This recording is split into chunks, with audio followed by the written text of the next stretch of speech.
ഇന്ന് ഞാൻ തയ്യാറാക്കുന്നത് നല്ല നാടൻ രീതിയിലുള്ള ഉള്ളിവടയാണ്. ഇത് നമുക്ക് ചായയുടെ കൂടെ കഴിക്കാൻ പറ്റിയ നല്ലൊരു അടിപൊളി സ്നാക്ക് തന്നെയാണ്, പ്രത്യേകിച്ച് മഴക്കാലത്തൊക്കെ. അപ്പൊ നമുക്കിത് എങ്ങനെയാ തയ്യാറാക്കണേന്ന് നോക്കാം. അതിനു മുമ്പ് ആദ്യമായിട്ടാണ് നിങ്ങൾ എന്റെ ചാനൽ കാണുന്നതെങ്കിൽ ഒന്ന് സബ്സ്ക്രൈബ് ചെയ്തോളൂട്ടോ. സബ്സ്ക്രൈബ് ചെയ്യുമ്പോൾ സബ്സ്ക്രൈബ് ബട്ടന്റെ തൊട്ടടുത്ത് തന്നെയുള്ള ബെല്ലൈക്കൺ കൂടി ഒന്ന് എനേബിൾ ചെയ്യാം. അപ്പോഴാണ് ഞാൻ അപ്ലോഡ് ചെയ്യുന്ന വീഡിയോസിന്റെ നോട്ടിഫിക്കേഷൻസ് നിങ്ങൾക്ക് കിട്ടുള്ളൂട്ടോ. അപ്പൊ നമുക്ക് ഉണ്ടാക്കാൻ തുടങ്ങാം. ഞാനിവിടെ ഒരു 3 സവാളയാണ് ഇതിന് വേണ്ടിയിട്ട് എടുത്തിരിക്കുന്നത്. ഇത് നമുക്ക് തോലിയൊക്കെ കളഞ്ഞ് കട്ട് ചെയ്തെടുക്കാം. ഈ ഉള്ളിവട എന്ന് പറയുമ്പോൾ ഉണ്ടാക്കിയെടുക്കാൻ വളരെ എളുപ്പമാണ്, അത്രയധികം ബുദ്ധിമുട്ടൊന്നുമില്ല. ഇൻഗ്രീഡിയൻസ് ഉണ്ടെന്നുണ്ടെങ്കിൽ വളരെ കുറച്ച് ഇൻഗ്രീഡിയൻസ് മാത്രമേ ഉള്ളൂ, പക്ഷെ നല്ല ടേസ്റ്റിയാണ്. ഉള്ളിവട അതുപോലെ പലരും പല രീതിയിൽ ഉണ്ടാക്കാറുണ്ട്. ഇൻഗ്രീഡിയൻസിൻ്റെ കാര്യത്തിലൊക്കെ നല്ല വ്യത്യാസം തന്നെ ഉണ്ടാവാറുണ്ട് പലരും ഉണ്ടാക്കുമ്പോൾ. പക്ഷേ എനിക്ക് തോന്നിയിട്ടുള്ളത്, ഞാൻ പല രീതിയിലും തയ്യാറാക്കി നോക്കാറുണ്ട്, കൂടുതൽ ടേസ്റ്റി ആയിട്ടുള്ളത് ഇത് തന്നെയാണ് തോന്നിയിരിക്കുന്നത്. ഇപ്പം ഞാൻ ഈ സവാള കഴുകി എടുത്തിട്ടുണ്ട് കേട്ടോ. ഇനി നമുക്കിതൊന്ന് കട്ട് ചെയ്തെടുക്കണം. ഈ ഒരു പോർഷൻ മാറ്റാം. അതിനുശേഷം ഇത് നല്ല തിന്നായിട്ട് കട്ട് ചെയ്തെടുക്കുക. ഉള്ളിവടയ്ക്കൊക്കെ വേണ്ടിയിട്ട് നമ്മൾ കട്ട് ചെയ്തെടുക്കുമ്പോൾ കട്ടി ഉണ്ടാവാൻ പാടില്ല. നല്ല തിന്നായിട്ടുള്ള സ്ലൈസസ് ആയിട്ട് കട്ട് ചെയ്തെടുക്കാം. മാക്സിമം നമുക്ക് എത്ര തിന്നായിട്ട് എടുക്കാൻ പറ്റും ആ ഒരു രീതിയിൽ തന്നെ കട്ട് ചെയ്തെടുക്കാം കേട്ടോ. ഈ ഒരു രീതിയിൽ നല്ല തിന്നായിട്ട് തന്നെ കട്ട് ചെയ്തെടുക്കാം. ഇതുപോലെ തന്നെ നമുക്ക് എല്ലാം കട്ട് ചെയ്തെടുക്കാം. ഇപ്പോൾ ഞാൻ ഈ സവാള മുഴുവൻ കട്ട് ചെയ്തെടുത്തിട്ടുണ്ട് കേട്ടോ. ഇനി നമുക്കിതൊരു ബൗളിലേക്ക് ഇട്ട് കൊടുക്കാം. കണ്ണിൽ നിന്ന് വെള്ളം വരുന്ന സവാള കട്ട് ചെയ്തെടുത്തപ്പോൾ. ഇപ്പോൾ നമ്മളിത് കട്ട് ചെയ്തെടുക്കുമ്പോൾ ഇതുപോലെ ഇങ്ങനെയല്ലേക്ക് എടുക്കുക. അതായത് ഓരോന്നും സെപ്പറേറ്റ് ആയിട്ടല്ലല്ലോ എടുക്കുക, ഓരോ കഷ്ണങ്ങൾ. നമുക്കിതൊന്ന് സെപ്പറേറ്റ് ചെയ്തെടുക്കണം. ഇപ്പോൾ ഇതൊക്കെ ഞാൻ സെപ്പറേറ്റ് ചെയ്തെടുത്തിട്ടുണ്ട്. ഇത് മതി. ഇനി നമുക്കിതിലേക്ക് ഉപ്പാണ് ചേർത്ത് കൊടുക്കേണ്ടത്. ഉപ്പ് ചേർത്ത് കൊടുക്കുമ്പോൾ ആദ്യം കുറച്ച് ചേർത്ത് കൊടുക്കുക. കാരണം ഉള്ളിവടയിലൊക്കെ ഉപ്പ് പെട്ടെന്ന് തന്നെ കൂടിപ്പോകാൻ സാധ്യതയുണ്ട്. അപ്പോൾ പിന്നെ വേണമെന്നുണ്ടെങ്കിൽ നമുക്ക് ടേസ്റ്റ് നോക്കിയിട്ട് ചേർത്ത് കൊടുക്കാം. അതിനുശേഷം ഉപ്പ് ചേർത്തിട്ട് കൈ വെച്ച് തന്നെ നന്നായിട്ട് അങ്ങോട്ട് മിക്സ് ചെയ്ത് കൊടുക്കാം. മിക്സ് ചെയ്യാന്ന് പറയുമ്പോൾ ഈ ഒരു രീതിയിൽ ഞെരടി എടുക്കാം. എന്തിനാ അങ്ങനെ ചെയ്യണേന്ന് വെച്ചാൽ അപ്പോൾ സവാളയുടെ ഉള്ളിൽ നിന്നൊക്കെ വെള്ളം നന്നായിട്ട് പുറത്തോട്ട് വരും. നമുക്കിപ്പോൾ ഇതിന് വേണ്ടിയിട്ട് സെപ്പറേറ്റ് വെള്ളം ഒഴിച്ചു കൊടുക്കേണ്ട ആവശ്യമില്ല. ഈ സവാളയുടെ ഉള്ളിൽ നിന്ന് വരുന്ന വെള്ളം തന്നെ മതി. പിന്നെ തീരെ ഡ്രൈ ആയിട്ടൊക്കെ ഇരിക്കണമെന്നുണ്ടെങ്കിൽ ഇപ്പം നമ്മൾ ഉപയോഗിക്കുന്ന സവാളയ്ക്ക് അനുസരിച്ചൊക്കെ ചിലപ്പോൾ വ്യത്യാസം ഉണ്ടാവാം. അങ്ങനെയാണെങ്കിൽ മാത്രം കുറച്ച് വെള്ളം ഒന്ന് തെളിച്ച് കൊടുത്താൽ മതി. ഇപ്പോൾ കണ്ടില്ലേ, ഇത് ഞാൻ നന്നായിട്ട് തന്നെ മിക്സ് ചെയ്തെടുത്തിട്ടുണ്ട്. ഇതിപ്പോൾ ഒന്ന് സോഫ്റ്റ് ആയിട്ട് വന്നിട്ടുണ്ട്. ഇത് നമുക്ക് ഇതുപോലൊരു 15 മിനിറ്റ് അടച്ചു വെക്കാം. അപ്പോൾ ഈ സവാളയുടെ ഉള്ളിൽ നിന്ന് കുറച്ചും കൂടി വെള്ളം പുറത്തോട്ട് വരും. അതുപോലെ ഈ സവാള നന്നായിട്ട് സോഫ്റ്റ് ആയിട്ട് വരും. ഇതിന് മാറ്റി വയ്ക്കാം. ഇനി നമുക്കിതിലേക്ക് ആവശ്യം പച്ചമുളകും അതുപോലെ തന്നെ കറിവേപ്പിലയാണ്. ഇത് രണ്ടും നല്ല ചെറുതായിട്ട് തന്നെ നമുക്ക് കട്ട് ചെയ്തെടുക്കാം. പച്ചമുളക് നമ്മുടെ എരിവിനനുസരിച്ച് ചേർത്ത് കൊടുക്കാം കേട്ടോ. ഇപ്പം ഞാൻ അത്ര ഒരുപാട് സ്പൈസി ആക്കി എടുക്കണില്ല, കാരണം ഇവിടെ കുട്ടികളൊക്കെ ഉള്ള കാരണം. ഇനി ഇതിലേക്ക് കറിവേപ്പിലയും കൂടി കട്ട് ചെയ്തിട്ട് കൊടുക്കാം. നമ്മൾ കട്ട് ചെയ്ത് വെച്ച സവാളയിലേക്ക് കറിവേപ്പിലയും പച്ചമുളകും കട്ട് ചെയ്തിട്ട് കൊടുക്കാം. ഞാൻ കുറച്ചും കൂടി കറിവേപ്പില ഇട്ട് കൊടുക്കുകയാണ്, ഇതിപ്പോൾ കുറവുള്ളൂ.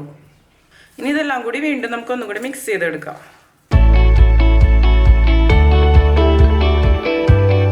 ഇപ്പം കണ്ടില്ലേ, ഈ സവാളയുടെ ഉള്ളിൽ നിന്ന് വെള്ളം പുറത്തോട്ട് വന്നിട്ടുണ്ട്. ഇങ്ങനെ വരണം. അതുപോലെ ഇത് നല്ല സോഫ്റ്റ് ആയിട്ടും വന്നിട്ടുണ്ട്. കാണുമ്പോൾ തന്നെ മനസ്സിലാവുണ്ടാവുമല്ലോ അല്ലേ. ഇനി നമുക്ക് ഇതിലേക്ക് ചേർത്ത് കൊടുക്കേണ്ടത് മൈദയാണ്. മൈദ ഞാൻ ചേർത്ത് കൊടുത്തതിന് ശേഷം പറയാം എത്ര ചേർത്ത് കൊടുത്തു എന്ന്. നമ്മൾ എടുക്കണ മൈദയ്ക്കനുസരിച്ചും അതുപോലെ തന്നെ നമ്മൾ ഉപയോഗിക്കുന്ന സവാളയ്ക്ക് അനുസരിച്ചൊക്കെ ഇതിൻ്റെ അളവിൽ വ്യത്യാസം ഉണ്ടാവും. അതുപോലെ മൈദ ചേർക്കുമ്പോൾ ഒരുപാട് വേണ്ട, സവാളയാണ് ഇതിൽ കൂടുതൽ വേണ്ടത്. അപ്പോഴാണ് ഇത് നല്ല ടേസ്റ്റി ആയിട്ട് വരാം. അതുപോലെ ചിലർ ഇതിലേക്ക് കടലമാവ് ചേർത്ത് കൊടുക്കാറുണ്ട്, അരിപ്പൊടി ചേർത്ത് കൊടുക്കാറുണ്ട്, ഗരം മസാല ചേർക്കാറുണ്ട്, കായം, അങ്ങനെ പല ഇൻഗ്രീഡിയൻസ് ചേർത്തിട്ടും തയ്യാറാക്കാറുണ്ട്. പക്ഷെ അതിന് വേറൊരു ടേസ്റ്റാണ്. ഇതെന്ന് പറയുന്നത് അധികം ഇൻഗ്രീഡിയൻസ് ഒന്നുമില്ല, പക്ഷെ നല്ല ടേസ്റ്റ് തന്നെയാണ്. അധികം ഇൻഗ്രീഡിയൻസിൻ്റെ ആവശ്യമൊന്നുമില്ല ഇതിന്. ഞാനിപ്പോൾ ഒരു 4 ടേബിൾ സ്പൂൺ ചേർത്ത് കൊടുത്തിട്ടുണ്ട്. നമുക്കൊന്ന് മിക്സ് ചെയ്ത് നോക്കാം എങ്ങനെയുണ്ടെന്ന്.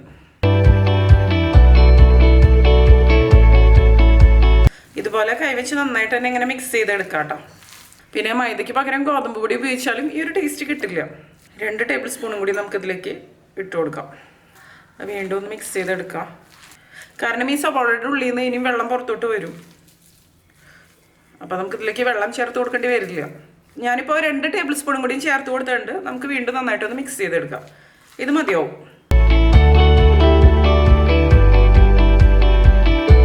ഇപ്പോൾ കണ്ടില്ലേ, ഞാനിത് നന്നായിട്ട് തന്നെ മിക്സ് ചെയ്തെടുത്തിട്ടുണ്ട്. ഞാനിപ്പോൾ ഇതിലേക്ക് മൊത്തത്തിലൊരു 10 ടേബിൾ സ്പൂണാണ് ഇട്ട് കൊടുത്തത് മൈദ. ഇത് മതി. ഇനി ഇതൊരു 5 മിനിറ്റ് ഇതുപോലെ വെക്കുക. അതിനുശേഷം നമുക്ക് ഉണ്ടാക്കിയെടുക്കാം. കൈ നന്നായിട്ട് വാഷ് ചെയ്യാം. എന്നിട്ട് ആ നനവോട് കൂടിയാണ് നമ്മളിത് ഉരുട്ടിയെടുക്കേണ്ടത്. ഇപ്പോൾ ഒരു 5 മിനിറ്റ് കഴിഞ്ഞു. നമുക്കിനിത് ഉരുട്ടിയെടുക്കാം. ഈ സമയത്ത് നമുക്ക് ടേസ്റ്റ് ചെയ്ത് നോക്കാം, ഉപ്പൊക്കെ കറക്റ്റ് ആണോ എന്ന് നോക്കാം. എന്നിട്ട് വേണമെന്നുണ്ടെങ്കിൽ ഉപ്പ് ചേർത്തിട്ട് ഒന്നും കൂടി മിക്സ് ചെയ്ത് കൊടുത്താൽ മതി. ഈ ഒരു രീതിയിൽ നമുക്കിത് ഉരുട്ടിയെടുക്കാം. അതിപ്പോൾ എങ്ങനെ വേണമെന്ന് വെച്ചാൽ നമ്മുടെ ഇഷ്ടത്തിന്. ഞാനിപ്പോൾ കുറച്ച് വലിയ ഇതുപോലെ ഉരുളകളാക്കിയിട്ടാണ് എടുക്കണത്. അല്ലാന്നുണ്ടെങ്കിൽ സ്പൂൺ വെച്ച് നമുക്കിത് കോരിയിടണമെന്നുണ്ടെങ്കിൽ അങ്ങനെ എണ്ണയിലേക്ക് കോരിയിടാം. അങ്ങനെ വേണമെങ്കിൽ ചെയ്യാം. ഞാനിപ്പോൾ ഈ ഒരു രീതിയിലാണ് ചെയ്യണത്. ഇത് നമുക്കൊരു പ്ലേറ്റിലേക്ക് ഇട്ട് കൊടുക്കാം. ഓരോന്നും ഉരുട്ടിയെടുത്തതിന് ശേഷം കൈയൊന്ന് വെള്ളത്തിൽ മുക്കിയെടുക്കാം. അല്ലാന്നുണ്ടെങ്കിൽ ഇതുപോലെ ഒട്ടിപ്പിടിക്കും. ഇത് എൻ്റെ വീട്ടിൽ പണ്ടൊക്കെ അമ്മ ഉണ്ടാക്കാറുള്ള ഒരു ഐറ്റം തന്നെയാണ്. പക്ഷെ ഇപ്പോഴൊന്നും എനിക്ക് തോന്നുന്നില്ല ഇത് ഉണ്ടാക്കാറുണ്ടെന്ന്. ഞാനൊക്കെ ഒരു സ്കൂളിലൊക്കെ പഠിക്കുന്ന ആ ഒരു സമയത്തൊക്കെ ഉണ്ടാക്കാറുണ്ട്. ഇത് നിങ്ങൾക്ക് കുറച്ചും കൂടി സ്പൈസി ആവണമെന്നുണ്ടെങ്കിൽ പച്ചമുളകിൻ്റെ എണ്ണം കൂട്ടുക. അതുപോലെ മുളക് പൊടി വേണമെന്നുണ്ടെങ്കിൽ ചേർത്ത് കൊടുക്കുക. പക്ഷെ മുളക് പൊടിയുടെ ആവശ്യമില്ല ശരിക്കും പറഞ്ഞാൽ. അല്ലാതെ തന്നെ നല്ല ടേസ്റ്റ് തന്നെയാണ്. പച്ചമുളക് ആവശ്യത്തിന് ചേർത്ത് കൊടുത്തു കഴിഞ്ഞാൽ സ്പൈസി ആയിട്ട് തന്നെ വരും. ഇതിപ്പോൾ ഇങ്ങനെ കാണുമ്പോൾ സവാള കൂടുതൽ പോലെ തോന്നുന്നുണ്ടാവില്ലേ, പക്ഷെ ഇത് ഫ്രൈ ആയിട്ട് വരുമ്പോൾ കറക്റ്റായിട്ട് വന്നോളൂ. ഇപ്പോൾ ഈ ഒരു സ്നാക്ക് എന്നൊക്കെ പറയുമ്പോൾ നമുക്ക് ചായയുടെ കൂടെ ഒക്കെ കഴിക്കാവുന്ന ഒരു അടിപൊളി സ്നാക്ക് തന്നെയാണ്. ഇപ്പോൾ സവാള എന്നൊക്കെ പറയുമ്പോൾ നമ്മുടെ എല്ലാവരുടെ വീട്ടിലുണ്ടാവുന്ന ഒരു ഐറ്റം തന്നെയാണ് അല്ലേ. ഇതാ ഇപ്പം ഞാൻ എല്ലാം ഉരുട്ടിയെടുത്തിട്ടുണ്ട്. ഇത് വെച്ച് എനിക്കൊരു 8 എണ്ണമാണ് കിട്ടിയിരിക്കുന്നത്. ഇനി നമുക്ക് ബാക്കി പരിപാടികൾ ചെയ്യാം. ഇപ്പം ഞാൻ ഫ്രൈ ചെയ്യാൻ വേണ്ടിയിട്ട് ഒരു പാത്രം വെച്ചിട്ടുണ്ട്. ഇതിലേക്ക് നമുക്ക് ഫ്രൈ ചെയ്തെടുക്കാൻ ആവശ്യത്തിന് എണ്ണ ഒഴിച്ച് കൊടുക്കാം. ഇതിപ്പോൾ നാടനായിട്ടായി കാരണം വെളിച്ചെണ്ണ വേണമെന്നുണ്ടെങ്കിൽ ഉപയോഗിക്കാം. അല്ലാന്നുണ്ടെങ്കിൽ ഏതായാലും കുഴപ്പമില്ല കേട്ടോ. വെളിച്ചെണ്ണയാകുമ്പോൾ കുറച്ചും കൂടി നല്ലൊരു ടേസ്റ്റ് വരും. ഇനി ഇത് നന്നായിട്ടൊന്ന് ചൂടായിട്ട് വരട്ടെ. ഇത് നിങ്ങൾക്ക് ഈ ബോൾസ് വേണമെന്നുണ്ടെങ്കിൽ ഒന്ന് പ്രസ് ചെയ്തിട്ട് ഇട്ട് കൊടുക്കുക. ഞാനിപ്പോൾ ഈ ഒരു ഷേപ്പിൽ തന്നെയാണ് ഇട്ട് കൊടുക്കുന്നത്. അതിപ്പോൾ നമ്മുടെ ഇഷ്ടം, എങ്ങനെ വേണമെന്നുണ്ടെങ്കിൽ ചെയ്യാം. അതുപോലെ സ്പൂൺ വെച്ച് കോരി ഇടണമെന്നുണ്ടെങ്കിൽ അങ്ങനെയാണ് ഇട്ട് കൊടുക്കാം കേട്ടോ. ചെറിയ ചെറിയ കഷ്ണങ്ങളാക്കിയിട്ട് സ്പൂൺ വെച്ച് ഇട്ട് കൊടുക്കുക. അങ്ങനെയാണെങ്കിൽ നല്ലത് തന്നെയാണ്. പിന്നെ ഇത് ഫ്രൈ ചെയ്തെടുക്കുമ്പോൾ ഒരു ലോ ടു മീഡിയം ഫ്ലെയിമിൽ വെച്ചിട്ട് ഫ്രൈ ചെയ്തെടുക്കുക. ഇട്ട് കൊടുക്കുന്ന സമയത്ത് ഒരു മീഡിയം ഫ്ലെയിമിൽ ആയിരിക്കും എണ്ണ. ഇപ്പോൾ ഹൈ ഫ്ലെയിമിലൊക്കെ ആണെന്നുണ്ടെങ്കിൽ പെട്ടെന്ന് തന്നെ കരിഞ്ഞു പോകും. പക്ഷേ ഉൾഭാഗം കറക്റ്റായിട്ട് അങ്ങോട്ട് കുക്കായിട്ട് വന്നിട്ടുണ്ടാവില്ല. ഇപ്പം എണ്ണ കണ്ടില്ലേ, നന്നായിട്ട് തന്നെ ചൂടായിട്ട് വന്നിട്ടുണ്ട്. ഇനി നമുക്കിതിലേക്ക് ഇത് ഓരോന്ന് ഇട്ട് കൊടുക്കാം. ഇനി ഇത് തിരിച്ചും മറിച്ച് ഇട്ട് കൊടുക്കാം. അപ്പോൾ അതിനാണ് ഇത് കറക്റ്റായിട്ട് ഫ്രൈ ആയിട്ട് വരുള്ളൂ കേട്ടോ. കുറച്ച് സമയം എടുക്കും ഇത് നന്നായിട്ട് തന്നെ ഫ്രൈ ആയിട്ട് വരാൻ. ഇതിപ്പോൾ ഒരു ഗോൾഡൻ ഷെയ്ഡായിട്ട് വന്ന് തുടങ്ങിയിട്ടുണ്ട്. എല്ലാ ഭാഗവും ഒരു ലൈറ്റ് ഗോൾഡൻ ഷെയ്ഡായിട്ട് വരുമ്പോൾ ഇത് നമുക്ക് കോരി മാറ്റാം. അപ്പോഴേക്കും ഇതിൻ്റെ ഉൾഭാഗമൊക്കെ നന്നായിട്ട് തന്നെ കുക്കായിട്ട് വന്നിട്ടുണ്ടാവും. ഇനി നമുക്കിതൊരു സ്ട്രെയിനറിലേക്ക് കോരി എടുക്കാം. ഇനി ഞാനിതൊരു സ്ട്രെയിനറിലേക്ക് ഇട്ട് കൊടുക്കുകയാണ്. ഈ സവാളയുടെ എന്തെങ്കിലും ഒക്കെ ഉണ്ടെന്നുണ്ടെങ്കിൽ ഇത് കോരി മാറ്റാം കേട്ടോ. ഇനി അടുത്തത് നമുക്ക് എണ്ണയിലേക്ക് ഇട്ട് കൊടുക്കാം. ഇത് നമുക്ക് തിരിച്ചും മറിച്ചിട്ട് നല്ലൊരു ഗോൾഡൻ ഷെയ്ഡ് ആവണ വരെ ഫ്രൈ ചെയ്തെടുക്കാം. നേരത്തെ ചെയ്തതുപോലെ തന്നെ. ഇപ്പം കണ്ടില്ലേ, ഞാനിതെല്ലാം തന്നെ ഫ്രൈ ചെയ്തെടുത്തിട്ടുണ്ട്. ഇതിലൊരുപാട് ഓയിലൊന്നും അബ്സോർബ് ചെയ്തിട്ടൊന്നുമില്ല. അപ്പം നമ്മുടെ നാടൻ ചായക്കട രീതിയിലുള്ള ഉള്ളിവട റെഡി ആയിട്ടുണ്ട്. അപ്പം എല്ലാവരും ട്രൈ ചെയ്ത് നോക്കിയിട്ട് നിങ്ങളുടെ എക്സ്പീരിയൻസ് ഷെയർ ചെയ്തോളൂ കേട്ടോ.